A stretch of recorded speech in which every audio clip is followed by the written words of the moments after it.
Japan बहुत संजीदगी से हथियारों की तैयारी और फरोख्त पर तवज्जो दे रहा है। अगरचे जापान को आलमी हथियारों की मार्केट में बड़ी कामयाबी नहीं मिल सकी, लेकिन हाल ही में ऑस्ट्रेलिया ने जापान से जदीद तरीन फ्रिगेट की खरीदारी में दिलचस्पी का इजहार कर दिया है।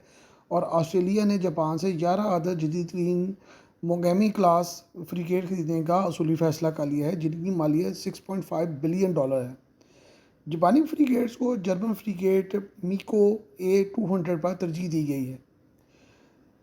मित्सुबिशी हैवी इंडस्ट्रीज़ ने 2019 में जापान की ज़रूरियात को मद्देनज़र रखते हुए मुल्की तौर पर मोंगेमी क्लास फ्रिगेट जो हैं वो बनाने शुरू किए। तो ऐसे 12 फ्रिगेट जो हैं वो बनाए जा रहे थे, जिनमें से ज़्यादा जो है वो फराहम कर दिए गए हैं और तकरीबन 2030 तक मुकम्मल फराहम हो जाएंगे, जिन्हें जापान की बहरिया के लिए बाद में फिर अपग्रेड करना भी शुरू कर दिया जाएगा।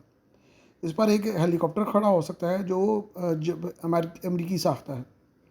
ये फ्रिगेट इंतहाई जदीद है और जो दफ़ा और हमला होने की मुकम्मल सलाहियत रखते हैं। और पहले ये प्रोग्राम था कि ऑस्ट्रेलिया जापान को तैयार बहरी जहाज़ों का ढांचा फराहम करेगा, जिसमें जापान तमाम आलात लगाएगा, लेकिन ऑस्ट्रेलिया की बहरी जहाज़ की जो सनत है वो काफ़ी डिलेज़ का शिकार रहती है और तैयारी में बहुत ज़्यादा तख़ीर होती है। इसलिए इन फ्रिगेट्स को फौरी हासिल करने के लिए जापान ही को कहा गया है कि वो मुकम्मल तौर पर इन फ्रिगेट्स को मुल्की तौर पर तैयार करे।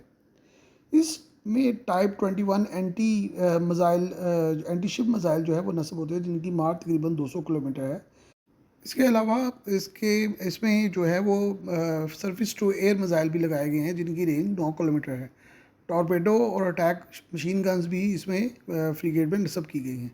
इंडोनेशिया भी इन फ्रिगेट्स को ख़रीद रहा था और ऐसे 4 फ्रिगेट्स की खरीदारी पर इतफाक़ हो गया था, लेकिन बाद में बरतानिया से फ्रिगेट ख़रीदने का फ़ैसला किया गया।